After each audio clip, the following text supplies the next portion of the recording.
Now, John may not have a formal education, but what he is saying is smarter and wiser than many folk that have enough degrees to fill a thermometer. I didn't go to college, and I barely finished high school, but I thank God for it.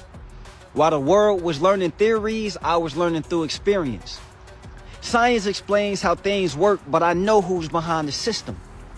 Science says oxygen fuels your cells and keeps you alive, but Genesis says God breathed into the man and he became a living soul. You're not just inhaling air, you're breathing borrowed breath from God. Science says gravity is an invisible force that holds planets and people in place. But Colossians says he holds all creation together. So the force that they study, that's God's hand, they denying. Gravity didn't just appear, God spoke and balance was born. Science says DNA is your biological blueprint, but Psalm says you knit me together. I am fearfully and wonderfully made. They're studying our genes, but it's really God's genius. Science says energy powers all matter and it can't be created or destroyed. But the Bible says the universe was formed at God's command. God said, let there be, and energy is still obeying. They say energy can't die because it came from a word that never will.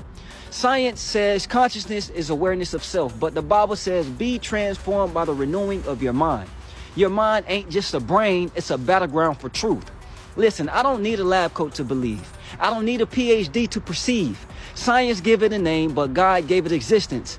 I may not be as educated as everybody else, but I see through the filters, and I see God in everything. Ooh, now if that don't move you, I don't know what will. Now that's wisdom speaking.